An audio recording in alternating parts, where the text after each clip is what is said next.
Assalamualaikum warahmatullahi wabarakatuh. Saya Ayu Mila Dewi dari kampus TAI Tengku di Rundeng Melabo.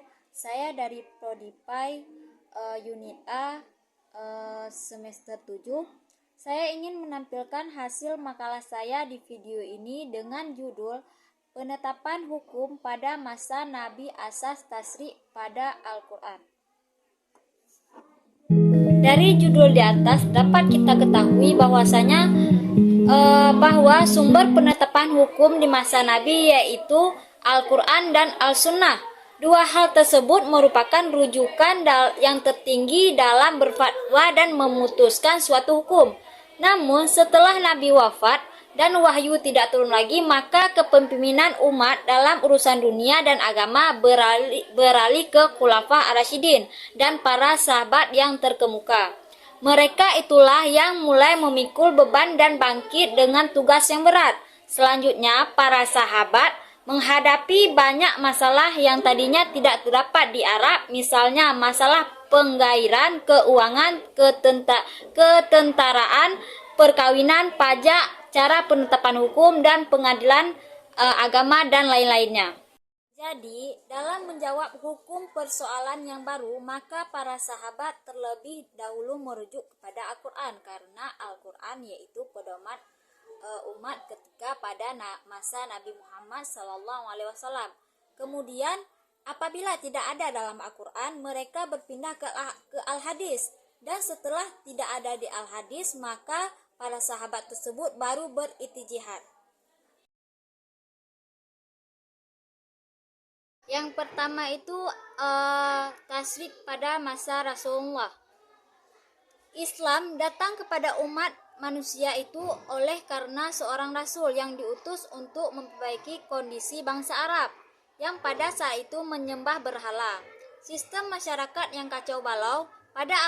Pada awalnya Rasulullah dalam dakwahnya beliau mengalami cukup banyak hambatan dan halangan yang dilakukan oleh suku Quraisy pada saat itu. Menurut Ahmad Syabali, ada 5 faktor yang menyebabkan orang Quraisy termotivasi untuk menentang seruan Islam tersebut.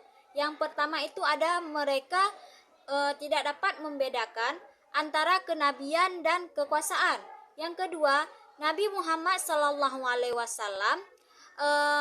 mendakwahkan persamaan hak antara bangsawan dan hamba sahaya. Kemudian, para pemimpin Quraisy tidak dapat menerima ajaran tentang kebangkitan, kembali, dan pembalasan di akhirat. Yang keempat, taklid kepada nenek moyang yang sudah berakar pada bangsa Arab. Kemudian yang terakhir, pemahat dan penjual patung memandang Islam sebagai penghalang rezeki. Dari 5 faktor tersebut, itulah yang mengakibatkan dalam penerapan peraturan-peraturan maupun syariat Islam diperlukan adanya suatu proses bertahap.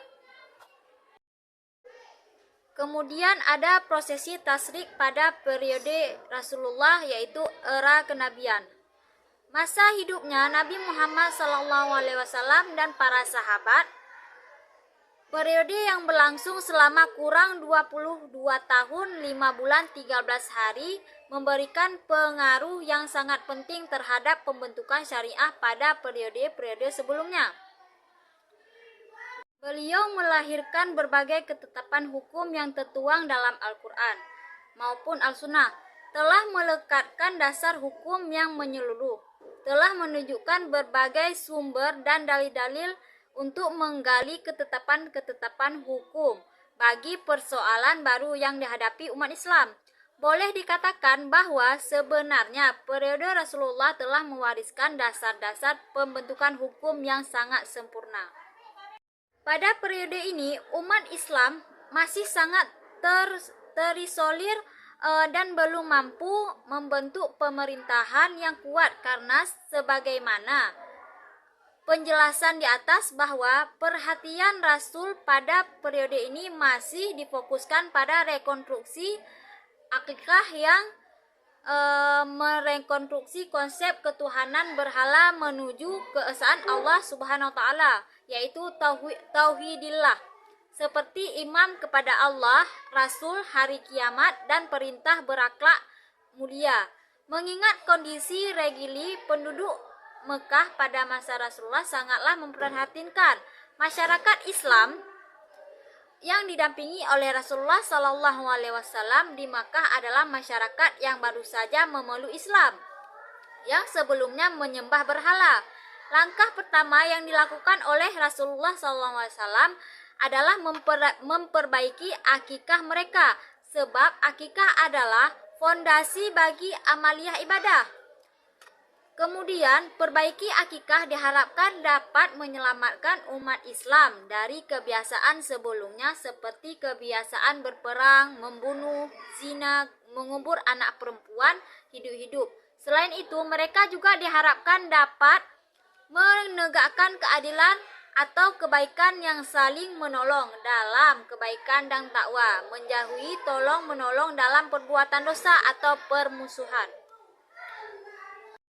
Baik, selanjutnya saya akan menjelaskan asas tasyrik pada Al-Quran.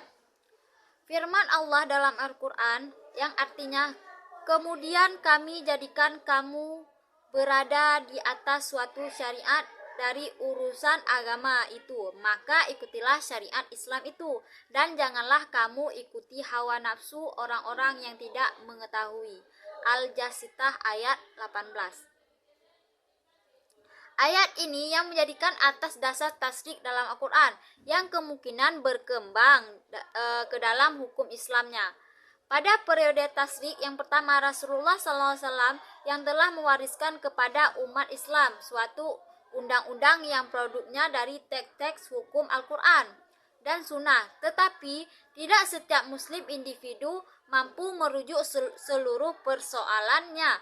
Kemudian materi undang-undang pokok tersebut bahkan tidak sanggup memahami hukum-hukum yang ditunjukkan nas-nas sebagai oleh 3 faktor, yaitu yang pertama, kebanyakan umat Islam adalah orang awam yang belum mampu memahami nas-nas tersebut kecuali dengan bantuan orang-orang yang mengajarkan kepadanya.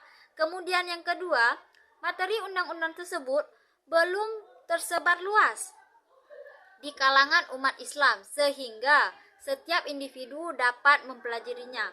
Sebab teks Al-Quran pada awalnya periode ini baru dihimpun dalam lembaran-lembaran khusus yang disimpan di rumah sebagai sahabat-sahabatnya, dan di sunnah pun sebagai dikonfidensikan sama sekali. Kemudian yang ketiga, materi undang-undang hanya mensyariatkan hukum-hukum tentang berbagai peristiwa dan urusan-urusan peradilan yang terjadi pada saat itu dan belum mensyariatkan hukum-hukum tersebut. Peristiwa yang belum dan yang mungkin akan terjadi sementara umat Islam terus-menerus akan terjadi. Sementara umat Islam terus-menerus akan dihadapkan oleh sejumlah kebutuhan hukum tentang kejadian baru serta urusan peradilan yang belum pernah terjadi pada masa Nabi Muhammad SAW dan ketetapan hukum. Kemudian yang 4, saya akan menjelaskan pemegang orientasi tasyrik pada periode Rasulullah era kenabian.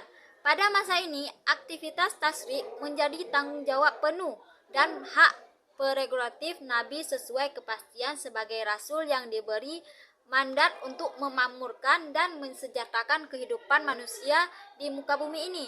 Tugas ini menuntut upaya penataan dalam ranah spiritual, ekonomi, sosial, hukum, dan politik.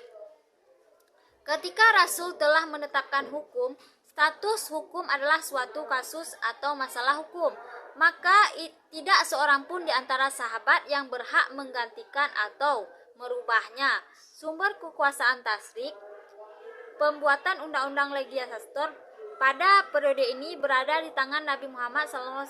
Pada saat itu tidak ada seorang sahabat pun yang melakukan ijtihad fardhi baik berkaitan dengan hukumnya yang menyangkut dirinya sendiri apabila orang lain.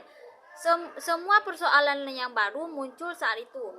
akan segera dikonfirmasikan pada beliau, sehingga tidak ada seorang sahabat pun yang berfatwa dengan hasil ijtihadnya sendiri atau menjatuhkan vonis terhadap suatu sengketa yang terjadi. Ketaatan total kepada Nabi Muhammad SAW suatu keharusan. Kemudian saya akan menjelaskan yang terakhir, metode dan sistematika serta sumber tasdik pada periode Rasulullah.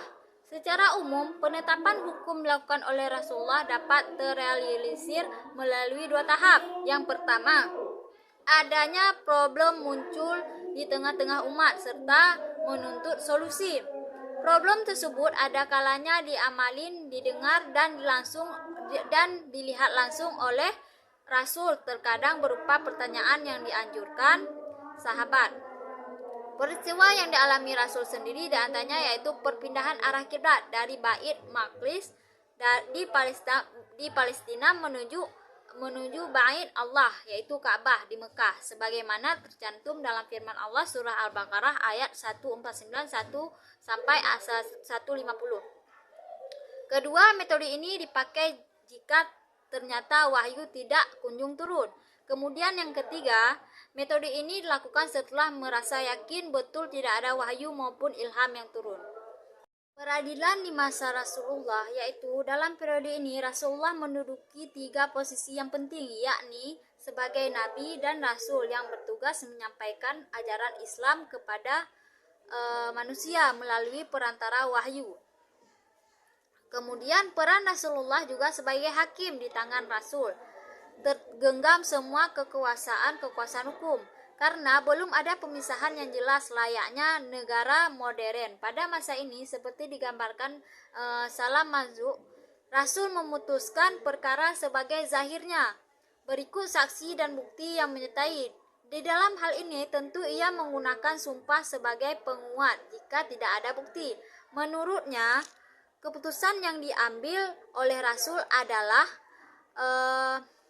keputusan yang diambil oleh Rasul yaitu ijtihad beliau, bukan dari wahyu. Pada masa Rasulullah sudah ada institusi banding dan peminjauan kembali bagi suatu keputusan hukum yang telah dijatuhkan. Kemudian keputusan itu mungkin ada kemungkinan ada yang dibatalkan atau dikukuhkan atau diganti karena keputusan baru. Baik, itu paparan dari saya. Mungkin jika banyak kesalahan ataupun banyak kekurangan, saya mohon maaf. Wabillahi taufiq wa hidayah. Wassalamualaikum warahmatullahi wabarakatuh.